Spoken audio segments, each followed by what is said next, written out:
Just a reminder, you can catch me recording this podcast live on AMP. AMP is a new live radio app that lets you call in and chat with me in person while recording. Get the app on Apple's App Store and make sure you follow me at John Middlekauff to get notified when I go live. What is up, everybody? John Middlekauff, 3 and Out podcast. Subscribe wherever you may listen, as well as the Volumes YouTube page. Hammer that like button. Subscribe to the channel. Share it with your friends. I'm John Middlekauff. You can follow me on all the social media channels at John Middlekauff. Special show coming up. T-Bob Hebert, longtime LSU Tiger, radio personality and volume podcaster snaps with his partner Aaron Murray. The SEC show that is fantastic. T-Bob's special personality, as you'll find out. Love talking to him. We actually chatted right before LSU was playing in the national championship for baseball. They ended up winning it. I would say the SEC's kind of rolling right now, right? Winning football, winning baseball. They won golf.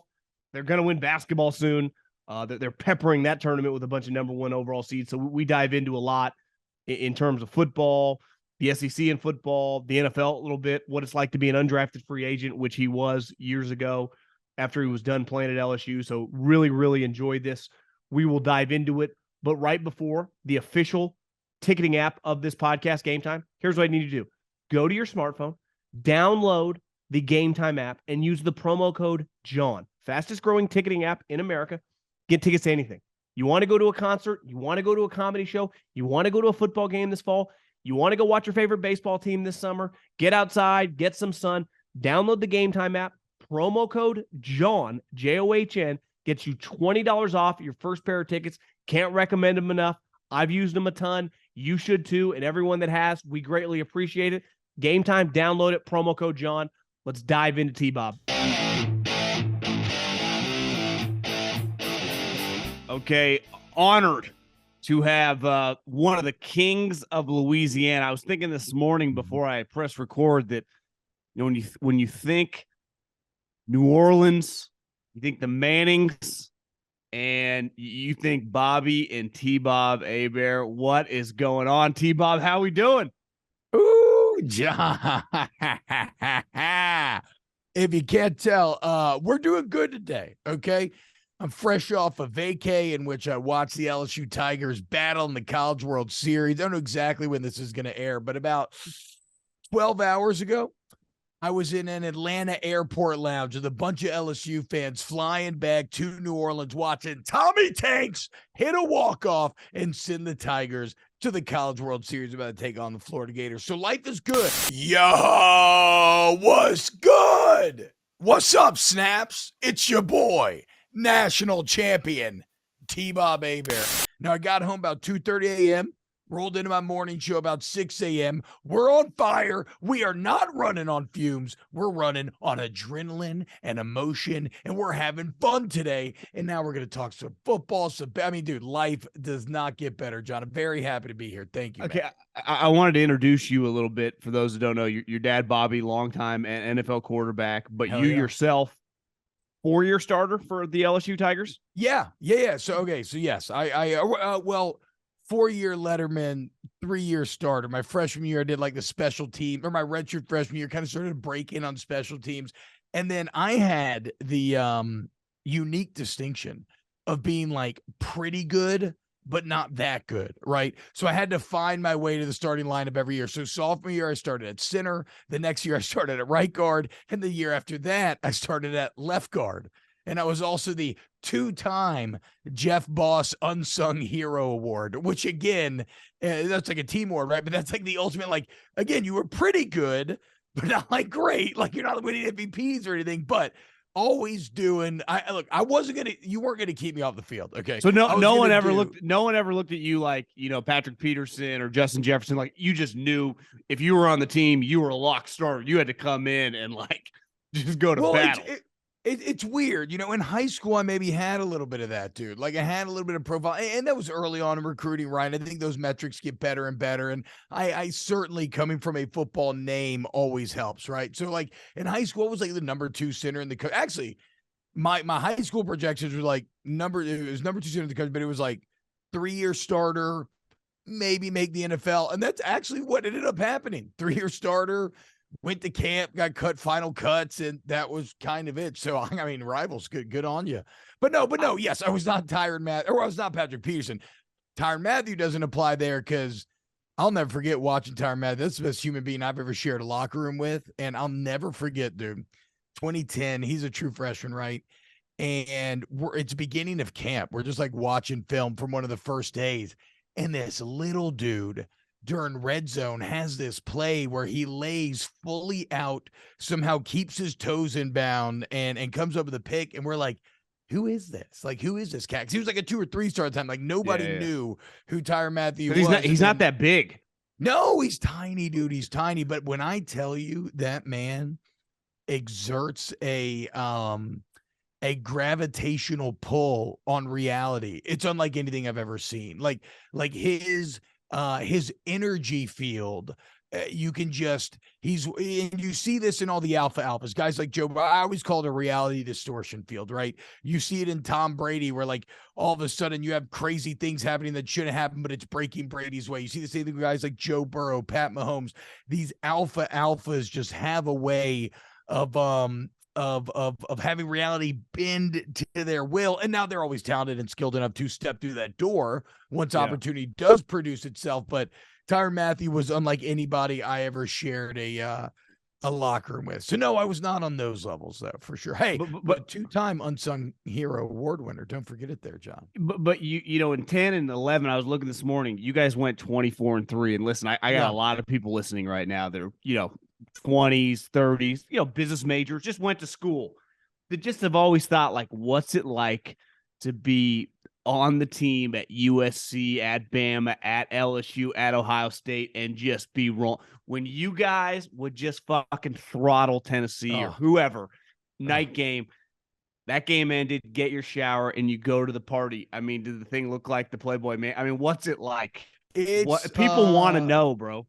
So it's interesting, man, because I really ran the gamut at my time in LSU, because my freshman you're a married man, you got kids now. Yeah, no, for sure. And actually, look, me and my wife have been together since high school. We actually survived college together. Yeah, now we have 3 kids. But let's say that yes, many of my friends did very well for themselves, strictly in the relational department. Sometimes transactional relationships that didn't tend to last more than a night or two, but I saw it all, because my freshman year we win the national championship. This crazy 07 year with like the 2 losses, maybe the craziest year of college football ever.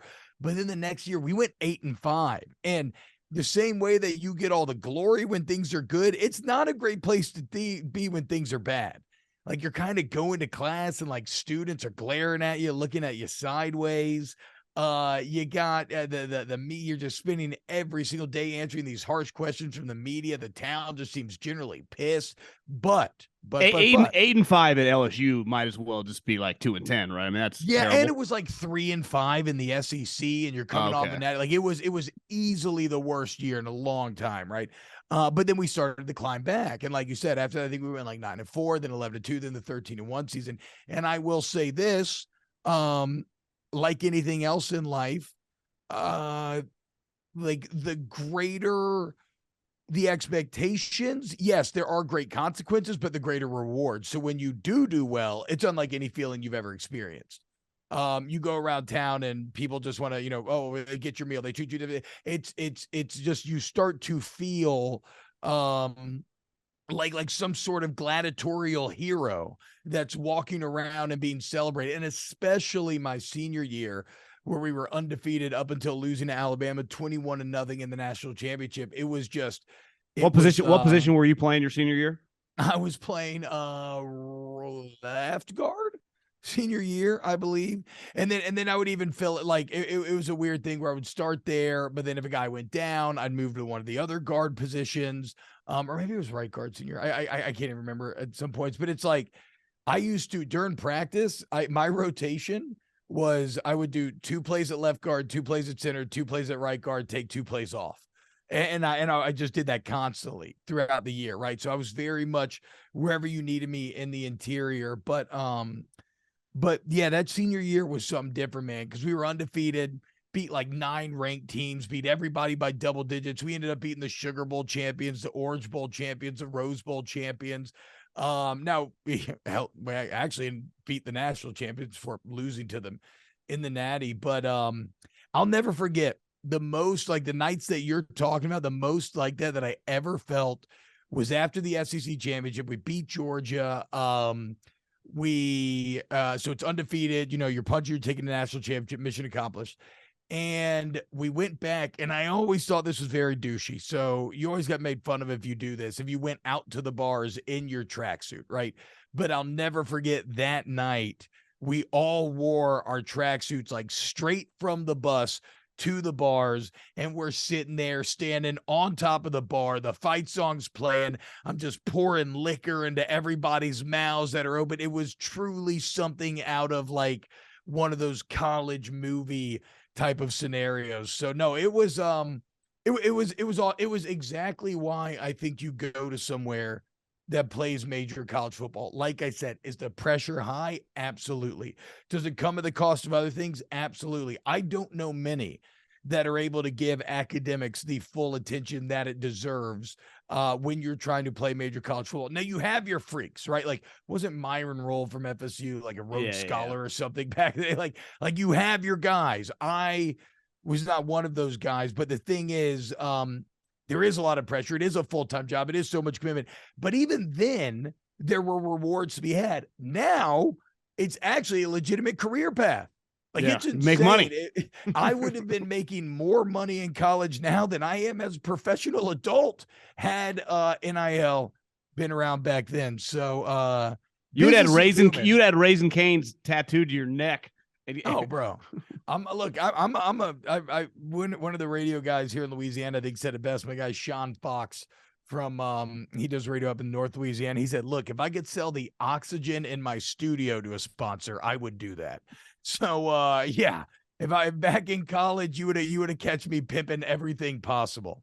Well, what's crazy is, like, for as good as things get, you also mentioned 8-5. Like, I Phil Savage, who used to be a GM, ran the Senior Bowl for a while. Now he works again with the Jets. He called Alabama radio for a long time, and he lived in Fairhope. He's a Southern guy. And he's like, when things are going well and you start winning, you get, like, the best case is Nick Saban or Kirby. But you've seen it with your coaches, right? Les, Ed, and I knew Jim McElwain from Fresno State, and obviously you got the Florida job. And and Phil always said, when this negativity comes over in the SEC and you're not one of you guys, it's impossible to stop the tide, right? Yeah. You saw it with Harsin last year, and you can see it felt for a second last year like it was going to happen early on with your coach, but he's so damn good. By the end, everyone's like, now you guys are the favorites to win the West. Isn't it crazy? How did that happen? Is he just that good? He's that good, man. He is someone. I mentioned the aura that people give off earlier. I'll never forget when he first got hired, they had this event in the stadium, and it was for ex-players, big boosters, just a meet and greet sort of deal, right? And what I was just really watching, I didn't care. No, I wanted to, you got to go glad hand in front of the new president. You want to try to get a positive little intro and, hey, what's up? We look great, blah, blah, blah, whatever. Keep those VIP passes flowing, Yeah, but what I really wanted to see is, okay, how's he going to work this thing? And the acumen that he showed, the dude just gives off the feeling of a Fortune 500 CEO, right? Like, he had someone subtly feeding him information on who he was talking to. He had a wonderful little anecdote or little joke to be made with every person. Like, he just was incredibly ingratiating to a room full of very powerful people and just former players who were just there because they were players and they're not anything really important in the program now. But just watching him work that room, I was like, okay, this is a little bit different. And then you start to dive into his process. And like most of the greats, he's incredibly process oriented. And here you have someone who has been building up this process and his skill set for an entire lifetime. He has one missing crown jewel. And he basically, by leaving an 11-2 Notre Dame team that was knocking on the edge of the playoff and going to an LSU team that was sub 500 with 39 scholarship players during the Texas Bowl, he basically told you he felt like he had reached the glass ceiling at Notre Dame. And then all the acumen that he had built up, he needed a better engine through which to apply it. That became LSU. The year one results are fantastic. We'll see what ends up happening in year two. It certainly looks very good on paper. I'll say this. It is without a doubt, and I love Coach O. That's my boy. I played for Coach Miles. This is by far the best coach that LSU has had since Nick Saban. And, yeah, I agree. And what's interesting here is, man, he's getting paid $100 million, right? That's a lot of money. But college football is fascinating. I love the parallels between college football and like medieval warfare. And that's not even just because I'm like a big fantasy nerd, which I am. I love all that kind of stuff, right?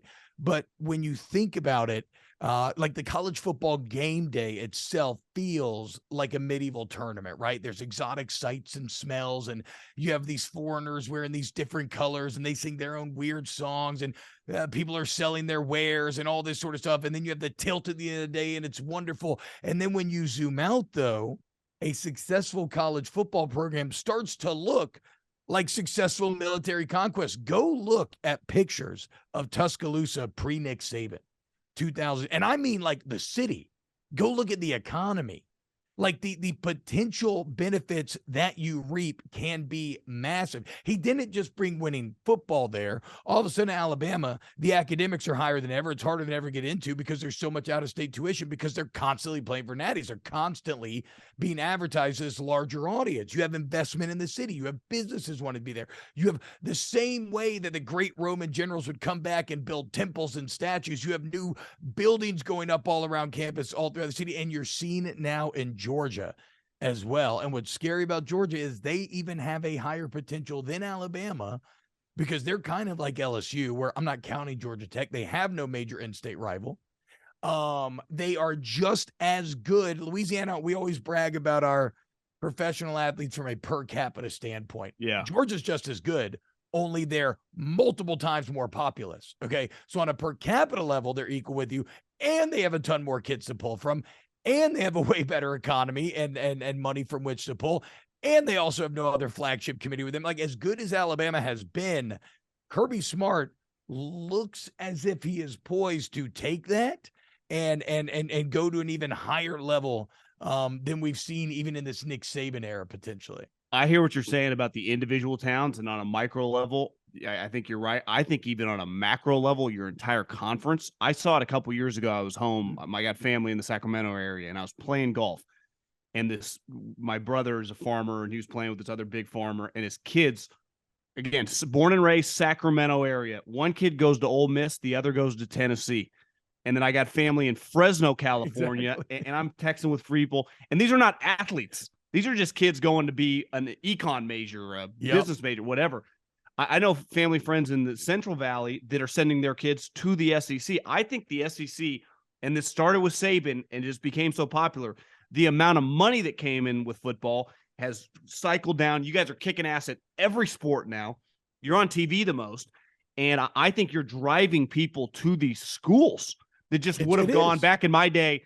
If you were from Sacramento, you might have gone to San Diego State, right? Or Arizona State. Now you're like, shit, I'll just go to Tennessee. That looks cool. And the dad's like, yeah, go there. It looks awesome. I'll come visit. And it's become a destination. Yeah, dude, I'll go to Knoxville. Where I bet when you were at LSU and playing, right, in most of the schools, most people were from the South that went to the school. I think that's probably changing dramatically and will continue to. No, and there's numbers to back that up. I mean, this article that I always think about was, I think, even from like 2017, 16 maybe, but the New York Times did a deep dive on Alabama and just looked at things like out-of-state tuition. And the admissions process, I remember, was crazy. Just absolutely. And like you said, and that trickles down to other facets of the SEC. And now where it gets a bit interesting, and this is where, look, the Big Ten seems like the best challengers to keep up with this. But now, too, in the age of NIL, emotional buy-in equals economic buy-in. Right. And so obviously I'm riding a college baseball high right here. Everybody in Baton Rouge loves college baseball. The team's hot. They made the natty or whatever. The SEC is great in baseball. It's only going to get better and better, though, because like that's already a sport where you don't get full scholarships. You get 11.8. But guess what? Now everybody can because they can pay you. Like if your fans care enough, if they're passionate enough, you can. And I don't care what you want to try to reform. We've talked about this on Snaps a lot, John. And I'm not a lawyer, and so I know That's T-Bob's podcast with Aaron Murray Snaps. Go subscribe right now. It's fantastic. Yes, absolutely. And so I'm not a lawyer, right? And so maybe there are some angles that I'm missing here, but everybody wants to reform NIL. I don't see how it's possible. And they say things like, "Oh, we'll do a salary cap," right? Okay, that sounds good on the surface, but a salary cap comes from the school. Pat Mahomes may have a contract under a salary cap, but that doesn't stop I don't even know, like State Farm from paying him hundreds of millions of dollars. Hurts right? Like, whoever. Yeah. Yeah, exactly. So it's like, okay, you can maybe cap what the school or the conference could provide, but how do you ever stop your local business owner who owns the big roofing company and wants the 5-star quarterback from saying, no, I'll pay him $1 million a year, and all I need to do is 2 Instagram posts. I'm happy. I mean, that's the exposure that I want. So it's like it is a definite, to me, toothpaste out of the tube situation when it comes to NL. I don't think that there's any great road back. I don't see how you regulate it. When you look at Justice Kavanaugh's letter about the NCAA basically being immune to antitrust laws for so many years, but they never should have been. And so I guess I'm saying this all because we're talking about the SEC, right? And how you mentioned that you've already had this economic trickle-down effect, this buy-in that's led to a concentration of power in college sports. I don't see that momentum stopping. No. I only see that momentum hyper accelerating. But there are going to be other winners as well, right? USC is one. Because while USC may not have the ratio of buy-in from the population, they have way more money. Right? But the T-Bob, they went to the SEC light in the Big Ten. So they gravitated. They would have not been left behind, but they would have been at a disadvantage. The Pac-12 had major uphill battles that they could never overcome. The Big Ten and the SEC have lapped them, right? So I give them credit. They fucking bounced. And now they are, if Lincoln does it right, and he's landing some of these transfers from the SEC, the reason Pete won big, defense. We know Lincoln coach offense. Then I'm with you. They will be a foe like Ohio State, dude. Right? Lincoln Riley's a fucking beast. Like this is one of the most annoying things that I feel like I have to deal with talking college football. And well, you cross Venables, and I love it because that last year was embarrassment. Look, that's inexcusable for Oklahoma to go 6-7 with that roster going against other Big 12 teams. Like now he's done a great job recruiting, whatever. I mean, but like, I'm not going to give him the benefit of the doubt, right? He's going to have to make me look like an asshole before I give him credit. But yeah, and exactly right. If that doesn't speak to Lincoln Riley's acumen, look at what happened the year after he left to Oklahoma. But to me, there's this bit of Southern overconfidence, pride, whatever you want to call it, where they just feel like USC's a finished product. They're like, oh, okay, whatever. It was a cute year, but they still can't play defense. Guys, it was year fucking 1. Okay. And when you're looking at Lincoln Riley, he is not Clay Helton. He is not Lane Kiffin at like 27 years old or however he was. Lincoln Riley is multiple orders of magnitude better than these guys. If you had a scale where it's like Clay Helton here, Pete Carroll here, Lincoln Riley is so much closer to the Pete Carroll end of the spectrum than he is the Clay Helton. It's not even close. I mean, he's won multiple Big 12 championships. He's now produced 3 Heisman Trophy winning quarterbacks. So nobody can handle the most important position in football like Lincoln Riley can.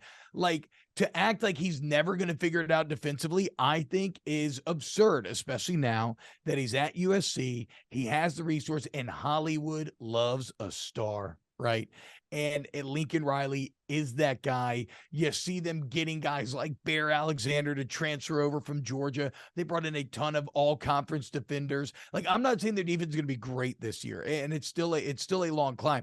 But I just really want to fight against this narrative or this notion that, like, just because USC sucked defensively last year, they've always sucked. Or because Lincoln Riley's never been the best defensively, he's always going to. I don't believe that at all. I think the long-term potential of USC is top 5 in the country. I think it's with any of the other major powers that you traditionally think of. I've gotten to this argument, and I've never lived there like you have, and I think you're a perfect guy to ask because you've lived in one of these towns. Your dad played in the other town in Atlanta, and Atlanta, just the SEC championship game is so big. It would probably only be the two teams, the Falcons and the Saints. If LSU, Georgia, or just you could even do the Florida teams too. Is there any NFL team?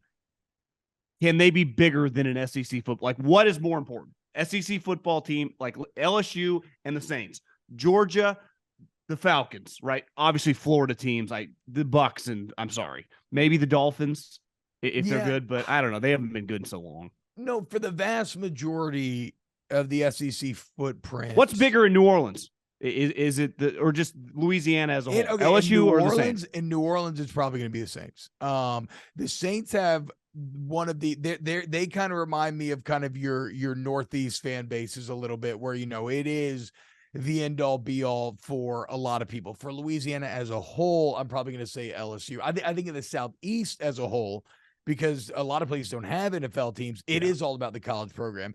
And then what you'll see is, like, especially with a team like the Saints, that one of the funny quirks there is that is a time when fan bases that hate each other on Saturday will kind of unite on Sunday, right? Because they're kind of the Bay Area team. So Alabama Crimson Tide fans are also New Orleans Saints fans. Yeah, gotcha. But if you ask a lot of these guys, okay, you can get another Saints Super Bowl or you can get another college national championship, I mean, I feel like if you were to ask that to the Southeast, do you want your favorite NFL team to win a championship or college football team? I feel like the majority of the Southeast would answer college football. And again, we live in an era now where emotional investment becomes economic investment. And like everything else in life, if you have money, it's easier to do things and it's easier to try to accomplish goals. And so, yeah, it's and that's actually something that college football needs to fight against. Like the Big Ten needs to, they're doing it. Kevin Warren got a great contract. They have all the buy-in there as well. But like it's in danger of becoming a bit too regionalized, in my opinion. And so you need the Big Ten to get frisky. You need USC to have success in that conference. Like you still need representation from these other portions of the country, though I don't think we're ever going to get it from the Northeast. I think the game of the year, just because, anyone, I'd say, I'm a couple years older than you, but we've seen you win. We've seen Bama win now forever. We've seen Auburn win, Georgia win, but Tennessee's kind of been down for a while. And last year, that night win, and then all the viral videos, it was like, this is the shit. Like that was I don't care who you root for or whatever. That to me was probably not like the national championship or whatever, which was a dud. But even the Final Four, like that was probably the night of the year for college football. That was yeah, absolutely. Well, and there you guys beat Bama was pretty sweet too, I guess. But there is something. There is something. Yeah, exactly. But we've seen that. The same thing though. It was the same thing though. Walk off, right? And but at the end of the day, like one thing that the NFL doesn't have that college football does is it's a more wealthy crowd, a bit of a more corporate crowd. You got to make sure that your fans are a little more comfortable. So you're ended up with like 70,000 seat stadiums around there. There's a difference when you got 100K in there and they all got the emotional buy-in of, oh, I chose to go to school here. I gave my tuition dollars here. Or maybe I grew up and my parents had me die hard from the beginning. Like there's just there were tears. There were like these Volunteers fans were literally spilling tears. It was what you felt in that Tennessee Alabama game was over a decade of anguish finally broken. And I've seen it. That's what you felt at LSU in 2019 when they beat Alabama after struggling for like 8 years in a row. Like I'll never forget it. It wasn't just winning a football game. It was this cultural communal experience. I mean, it was in Alabama that year, 2019, where I'm watching with my neighbors. Everybody's got the kids running around. Everybody boiled crawfish. We're taking Jello shots every turnover, every touchdown. Just delicious foods everywhere. And as the game ends, it's not just our pocket in the neighborhood celebrating. You could hear just honking and yelling and fireworks all throughout the city. And you do get that. I'm not saying that you don't get that in professional sports, but I mean, you definitely get it in the SEC, and you saw it in Tennessee last year. You saw it in LSU, and it's just it's you feel, man, playing in the SEC too when you're in 100,000 seat stadium. It's just the closest thing that I can imagine what it felt like to like be a gladiator back in the day. And that's how I used to approach it. Like to me, when I would get my mind right before the game, I'd just be like pumping Led Zeppelin in my ears and putting on the pads was like putting on a suit of armor, and the final piece was painting the face. And then it was just time to go fucking fight. And when you scored like next to the student section or something, and you heard that crowd, and you basically hold up your arms and you feel like Russell Crowe, like, are you not entertained? It's just, it is a feeling that I have not been able to replicate in any portion of my life. And I think it's the best feeling, right? Because I have 3 kids. I love them. I cry at the drop of the hat with anything that they do because I'm just, I'm a softy, but it's just a different feeling, an adrenaline rush that I'll forever be chasing. Well, I think you're a good example. I have a love-hate relationship, like social media / the internet. Obviously, it's good for our business and, much needed. But you're also able to find, like, you're in Louisiana. I'm on the West Coast. I would never, beside of knowing, working in football, knowing your name, like, I couldn't just watch or listen to your shows 20 years ago, right? If this was 1997. But I'm able to, like, obviously we were both on the volume, so I snaps, but I could listen to your radio show if I was a big LSU fan in Sacramento or Seattle or wherever. You're fucking born for this. But I think historically, a lot of people like to get a job and to be big, in sports as a former player. It's like, you got to have a big name. You got to have a big name. And to me, that's always been like, you're either entertaining or not. Right. And, so, is this something that when you were a player, like, I'm going to be a personality, or is it something that just organically happened? Because clearly you're pretty natural at it. Oh, John, dude, you're making me blush, dude. Thank you. Oh, fuck, no, look, it's a bit of a spade a spade. It's a bit of a mixed bag here, where when I was playing, the player media relationship is very interesting, right? Because it is inherently antagonistic a lot of times, even if both parties kind of like each other. At the end of the day, it's always got a little bit of an us versus them feeling. Now, the greats, they can work in and they can kind of manage these relationships. Especially, I'm always really impressed, like the beat writers who can do that, who can keep it honest for the fans, but also like still not have the players like, fuck you, I saw what you wrote about me, blah, blah, blah. So when I first because at LSU, you guys are covered like an NFL team. I mean, how many media members are showing up to stuff? I mean, it's Tuesday was the day for local media where you would just do like 30 minutes of TV, 30 minutes of paper. Then you do national things throughout the year. Yeah, like it's multiple beat writer. Yes, it is every single day. Right. And so when I first got out of it, I was like, I don't want to do this. I don't want to do this. Even though my old man was doing radio at the time. And this is where I kind of come back to, I don't know, or not, I don't know. I did not take school as seriously as I should have in college. And it was kind of in the back burner. So I was like, I just need a degree. So I just did general studies or whatever. So I get done with football. I get cut. I'm kind of looking around like, fuck, man, I don't know shit about shit.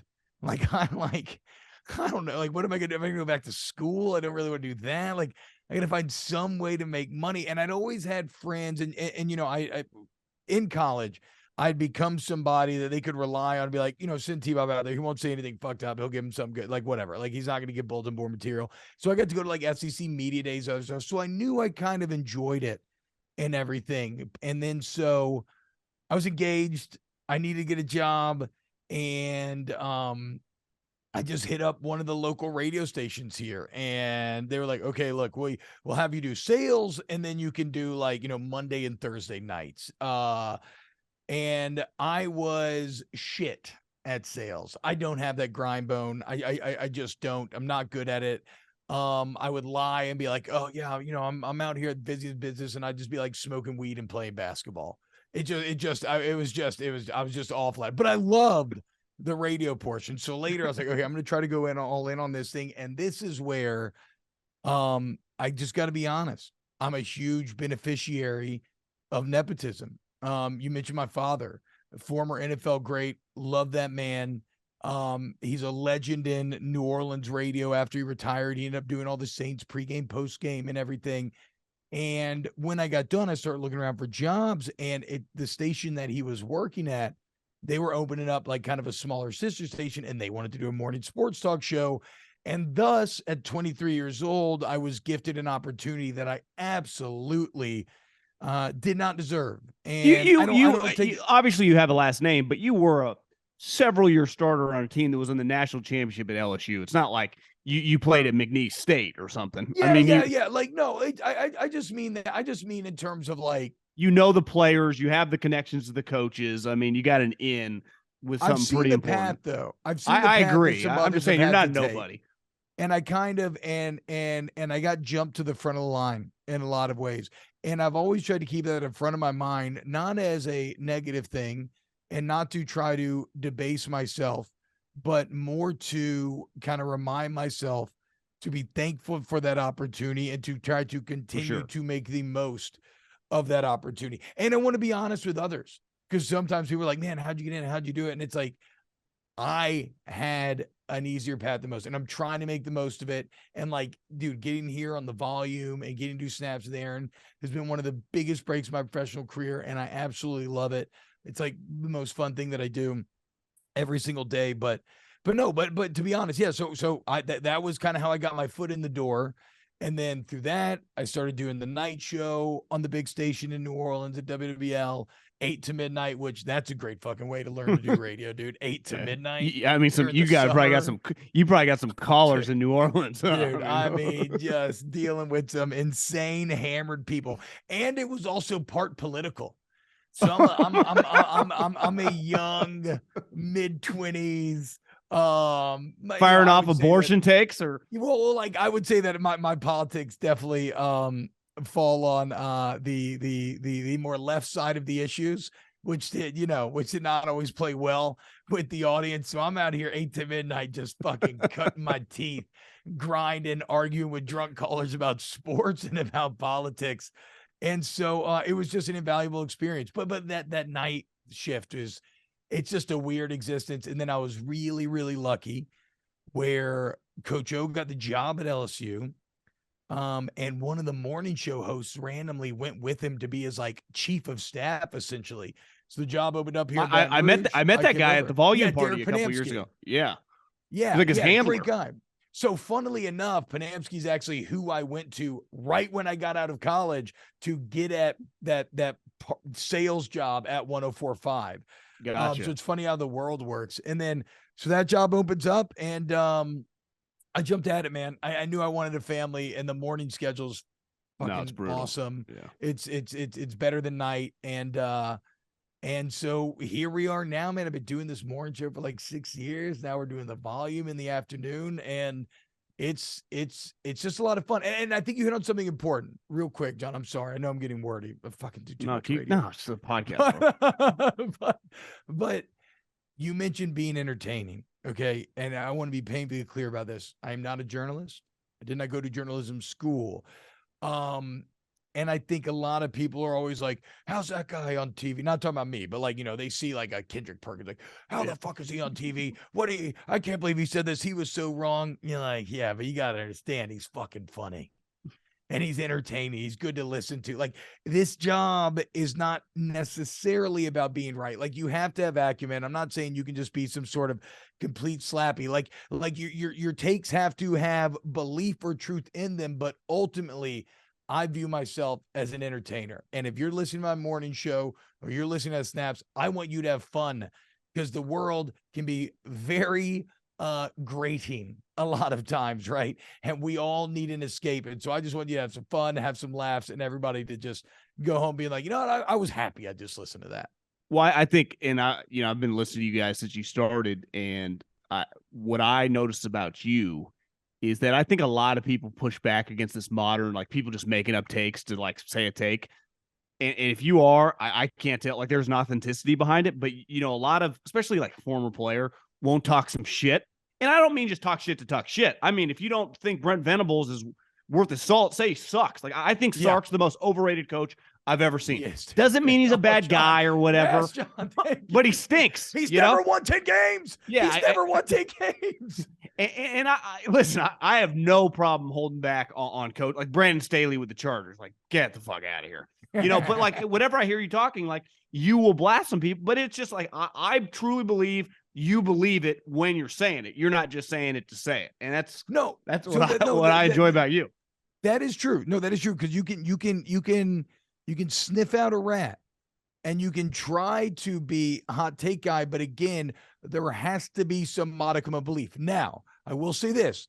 There are situations where I've almost started out satirically believing a thing, but then I start to like, I'm like, oh, wait a second, actually. Like with Anthony Richardson, right? All of a sudden, at first I'm kind of fucking with Aaron because he's like, oh, you shouldn't be drafted. I'm like, I don't know, dude. He's physical. But then I'm like, wait, hold on a second now. How many good quarterbacks with great stats have been drafted that fucking suck? 90% of them. So I might as well draft the fucking bad one that's more physically better. Like, if the good ones are going to suck, like, I might as well take a shot on the guy who can throw it 80 yards to a backflip and is way more physically talented. And so sometimes even it's just interesting to me how when you start to break things down and our job really to me is just thinking critically about something. It's taking in information, filtering it through your brain and trying to come out with how do I feel about this? Maybe what are the interesting angles in this? And I actually legitimately believe in Anthony Richardson being drafted 4th overall. And I'm kind of a believer too now. I'm like Shane Steichen, Jalen Hurts. I'm like, this is going to work. Bro, Steichen, I mean, it's exactly think about Steichen. Like, who has a more proven recent resume with making young quarterbacks great, right? Nobody. And even Justin Herbert, people were not high on Herbert, or excuse me, people were high. I was a hater on Herbert coming out. Like, I was one of those guys, that crew. Look at what Steichen did. And it's funny, I was talking to someone who hung out with Shane not that long ago, and he was saying that, look, Steichen gets it.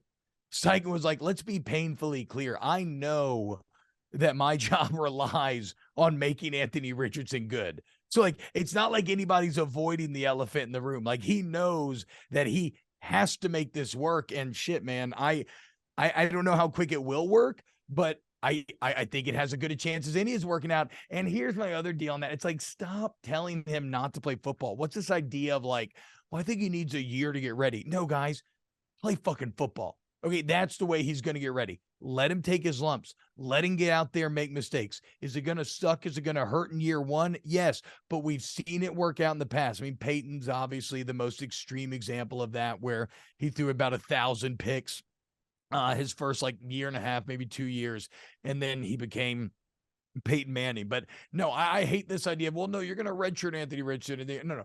Let's just play him. Yeah. Let's just play him. Yeah, exactly. Too much resources. Play him. Be a good coach.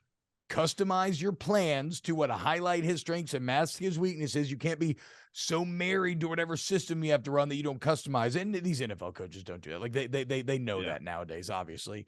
But yeah, man, I'm fascinated to see where it goes. But that was a take that I wasn't always sure on. And then the more I talked it out and thought about it, I'm like, wait a second, this is so crazy. It actually makes sense. But it's not even crazy. The dude went 4 overall. So it's like, what are we even arguing? Like the market showed. Does your radio station, do you guys have LSU football? Yes. We are the flagship. Well, I was, I worked in radio for about 4 years and we had the Raiders and I did the post game and they were terrible. And Mark Davis, the Raiders got very mad at me. And ultimately I got fired because they hated just my takes. And I was told, don't hold back. And then a boss changed and is that hard for you? Yeah. Like, is that an issue? Cause former player, you're close with the coaches, but like, if they lose, the fans, the Raider fans leaving, they just saw the team get blasted. It's not like they don't want rainbows, So is that something do you even think about, or you just let it loose? No. Have you ever been told to calm down? I mean, I've gotten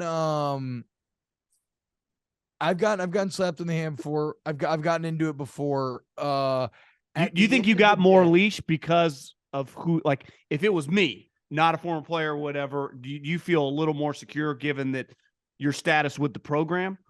That could potentially be true. I look, like probably the toughest needle that I've had to thread was Coach O is my old man's old college roommate. They grew up together. They're everybody down the bayou's cousins, but they played high school football together. So you've known them your entire life. Hey, yes, they won state together in high school. They roomed together in college in Natchitoches and Northwestern State. So yeah, this was like a family friend being hired as the head coach, and it was fucking awesome at first. It was fucking great. And I could objectively, celebrate everything, but then 19 happens. You're like, this doesn't get any better. I mean, it was like, look, yes, like, but then you had 2021 where we basically go 500 2 years in a row, and it was tough. And I'd be lying if I said that me and O himself didn't have some tough conversations because he never did this for anybody. He would come on our show weekly, and I had to ask him very tough questions like, did you think like you like lost the locker room when you went on Fox, like, some stuff. So like, and even he, we had some kind of like, what the fuck moments. And I just had to be like, look, man, I have to ask, I hate that I do. I have to ask this stuff. It just is what it is. And I find that if you're really trying, like if you're really trying to just keep your job, which I got 3 kids, so that is an actual concern.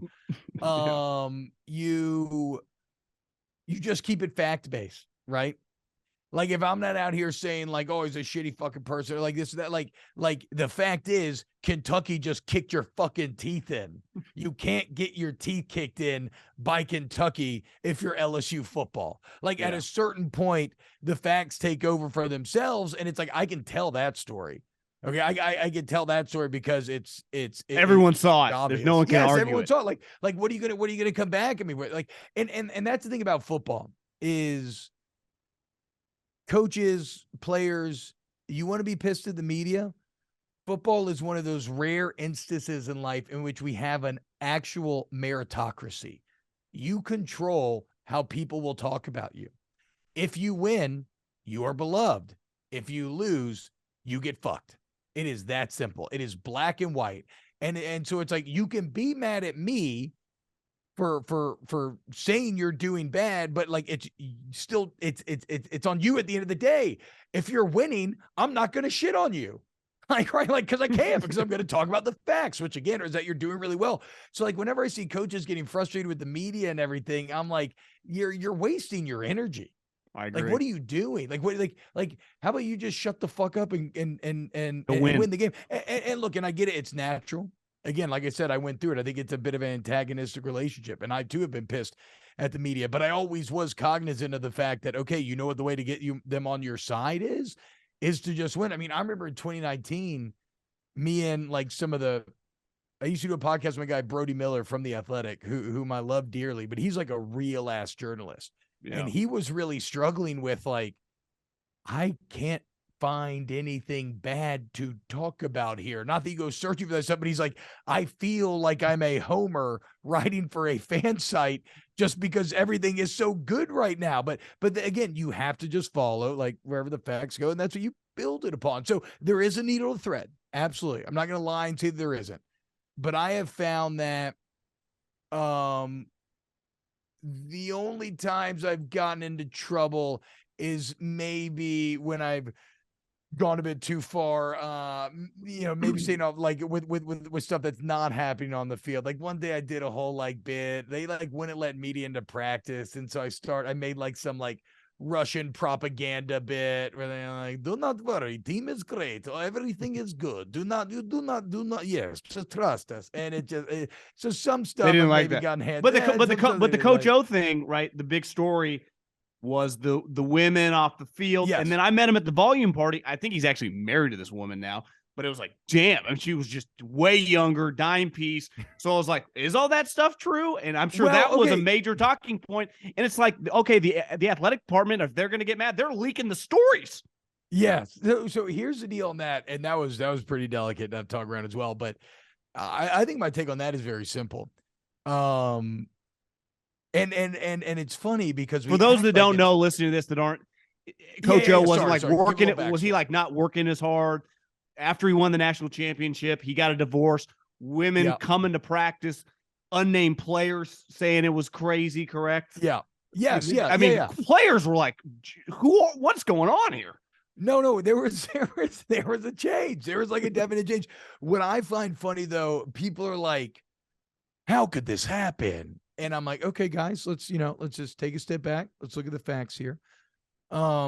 This is a man who was a D lineman his entire life, right? During his younger years, right? Not exactly the sexiest of positions. When he started his coaching career, he was sleeping on a cot in the Arkansas weight room as like a GA.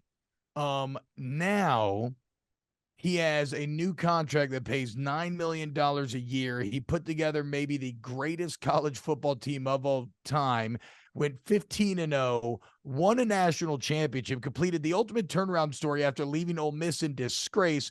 Like you said, he's suddenly single. He has the millions of dollars. He has a celebrity, and everybody wants to sleep with him. Guys, a lot of people would have fallen into the trap.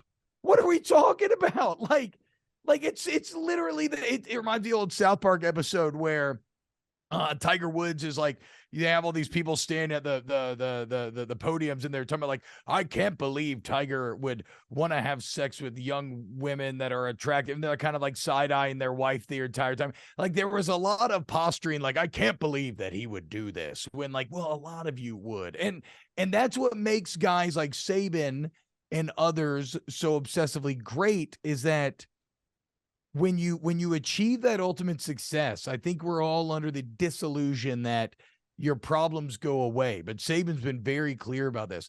Success does not mean an elimination of problems. It just gives you a whole new set of problems. And one that is even arguably even harder and more complex to deal with, because it's not just, oh, we need to go out and win the games. Now, all of a sudden, you have to keep players motivated because you've already won the national championship, right? You have to make sure that, like, it's success is not an end to your problems. It's just a transformation into new ones. And I don't think that handled that transition well, but it doesn't matter, because like I don't think a lot of us would. And he got paid 17 mil, and my guy's living life now. He's getting to be a dad. He's great. I talked to him on the phone the other day. He is the happiest I've ever heard him. Coach O's about to be a dad again? No. He has two older kids, but he talked about it, man. I thought his new wife was pregnant. I was like, damn, Coach. No. He's got like three kids, but what he's saying is like, he's like, it's just his, and he was even talking very kindly about his ex-wife, saying like, Luke, she raised the kids. I was never there. The demands of coaching are such is that I was just constantly busy. I was always on the road. About his relentless recruiting. We know about his relentless work ethic. And so now, for the first time in his life, he's getting to go in. I think one of his sons is GAing at Miami. I know a couple others are floating around in football as well. And he got to go to their games. He's getting to go hang out with them, visit them in just ways they never had previously. And it's funny, I remember when it all went down the fire and everything, my old man called him and he was like, oh dude, if you would have told us when we were in the dorm room in Northwestern State in Natchitoches, Louisiana, that you were going to go 15-0, win the national championship, greatest team ever, and then get paid $17 million not to work, you don't think we would have taken that? It's like, okay, you know what, you're not wrong, dude. I think anybody would take that deal. What's the relationship like where you live with Coach Saban, just because he coached LSU, won a national championship? He's with your rival, and like you said, for a long period of time up until 19, beating your ass, and not just beating you, but then going on just natty. It's like the John Wooden of college football. Is it like a true hatred, or is there like little respect because the fans watched him, what he did for LSU? And even I think Nick, I don't know if he's publicly said this. I think I read it somewhere. He always regrets, obviously the Miami situation. Yes. He could have just stayed at LSU and LSU just would have been Alabama, but who knows? That's another thing. Phil Savage. There's a lot of he has a lot of quotes out there kind of along those lines, right? So it's not like he doesn't have hatred for LSU, the program, besides they're his rival now. He understands. And there's always been urban myths. I don't know the veracity of this, but there's always been urban myths around here that like he wanted to come back to LSU after Miami, but LSU was a bit burned at the time and they just hired Miles and they didn't really know, like, if you think back to him at post Miami, we knew Saban was good. We did not know he was the greatest of all time good yet. And so basically there wasn't enough momentum to make. I don't know if that's true or not, but I've always heard the story that then, like, you know, they're like, no, you know what, you can't come back here. And then he goes to Alabama and look what happened. I think that LSU fans, I think what's your take on him as a player that played against him, but also coached your program? Sure, you've met him over the years. I have a grudging respect for him because on one hand, he ruined the thing that I worked with for my entire life, right? That national championship, which I won one as a freshman, but I was redshirted, right? Scout team. It was nice, but it's not like being like a main player on the team. So senior year, we're undefeated. We ended up losing 21-0 in the Natty, which everyone wants to act like, how'd that happen? There's all these rumors about scandal. You know what happened? I think it's clear now. Nick Saban versus Les Miles. Okay, like that's not that hard to understand as we've gotten distance from it. But so was there any ounce of your being walking out on that field like before the first snap that you were winning that game? Yes, there was, but it quickly became apparent that like I was in full belief. I want to be clear about that. This was not a oh, we're fucked. This is a oh, we're fucked with the benefit of hindsight. Because all we did was practice different versions of the option for like 2 weeks when that's the only play we had success with game one. But I was bought in. I was bought in pregame, and then it quickly became apparent. Oh shit, we're not moving. They know exactly what we are doing. We are in trouble. So on one hand, you know, he's like this guy that I spent my entire life climbing out this mountaintop and is about to summit. He kicks me in the chest and just ruins my dreams. But on the other hand, as you get to be an adult and you gain perspective, the golden age of LSU does not happen without him. LSU in the 90s had lost its way. It was a joke. He was the one that had to come and prove the potential of what LSU could be. The old, you always hear the cliche about the sleeping giant, right? And every coach, when he takes over a heralded program that's fallen on bad times, like it's a sleeping giant. Well, Nick Saban proved that. And without him, you don't have the last three LSU football coaches all taking home national championships. And look, at the beginning of the Miles era, yes, Miles was just winning with Saban's players, but Miles kept it going. Miles found his way back to a natty on his own, right? Now, eventually he stagnated and lost it. But like Nick Saban, ultimately, I think the more level-headed LSU fans, although there will always be frustration, always be hate, but the level-headed ones can accept that he showed you the potential of who you can be. And that has had a huge lasting impact, even as he's gone to Tuscaloosa and kicked your teeth in from time to time. Well, I'll get you out here on this. I know you've had a long day. I got a question recently on a mailbag, and I think you fall under this category. What constitutes being able to say that you played in the NFL? Basically, starting from like making a training camp all the way to making a 53-man roster. I claimed if you were drafted or an undrafted free agent, and I've been, when I worked with the Eagles, these training camp, I think if you're at a training camp and playing in the preseason games, you can act like you played in the NFL, not like you had an NFL career. Like you never made a past camp, correct? Correct. Yeah, no, Are you allowed to tell someone that your dad peyed in the NFL for a long time? Did you play in the NFL? Do you believe that? Or I do not. I was always you have to make P squad for 1 year. Practice squad counts for sure because you play a season. Yes. Yes, exactly. If you could stick around for 1 year, then I think you made it. I think I would say this about trying to make the NFL. I was an undrafted free agent to the Rams, and I could not have landed in a better spot. Like, I got every opportunity. Jeff Fisher. Jeff Fisher. They just signed the center Scott Wells from Green Bay, who was really good and just an excellent teacher and kind of mentor. He was also hurt though during camp, so I basically got to take all the twos reps. Like I got to play a ton of snaps during the preseason. It was one of the coolest experiences of my entire life. I felt like I learned more football in those 4 months, 5 months, however long it was, than I did in 5 years in college. Like, it gave me a real appreciation of the depth of football.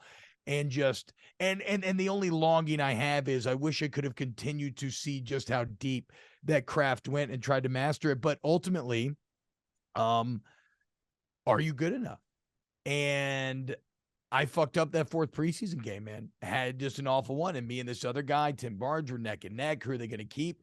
And that ends up being the difference right there. And so I think I do not count myself as an NFL player, but I also think that it was one of the coolest and most invaluable experiences of my entire life. Now, it was also incredibly anxiety ridden, where every single day, every single play of every practice, you're like, fuck, like, if I fuck this up, like, I may be out of here tomorrow. So I don't miss that aspect, but I do miss the skill level of the guys that I was going against. I loved just how mentally complex it had become and how much I was missing from. It's almost like I wish I could take those 4 months of knowledge and retroactively apply them to my college, where I was always viewed as like, oh, one of the smart guys, you know, you make all the Cerebral calls, player. Yeah. yeah, exactly. But like it wasn't even close what we were asked to do in college versus suddenly what Fisher and them had us doing. And I loved it.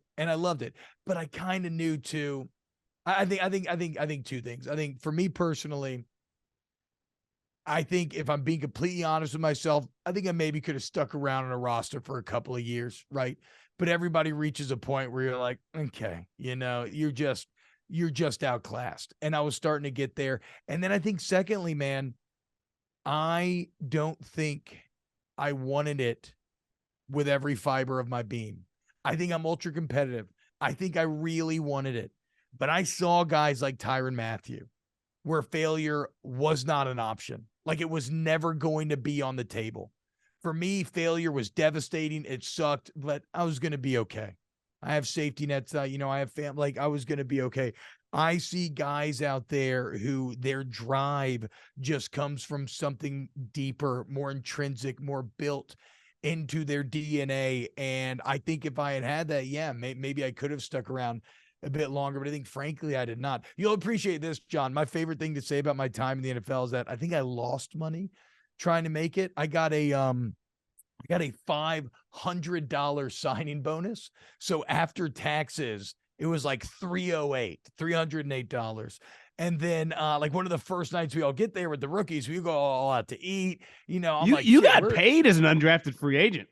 Yeah, $308. Yeah, not thousand. 500. $500 shot.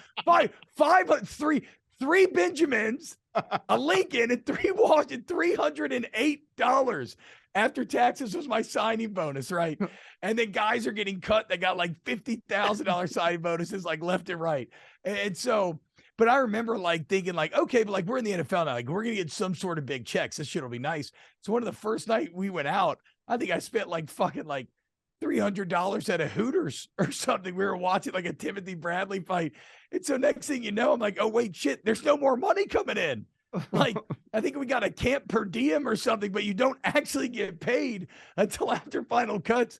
So yes, I'm probably one of the rare people who can claim that I lost money trying to make the NFL. I was in the red.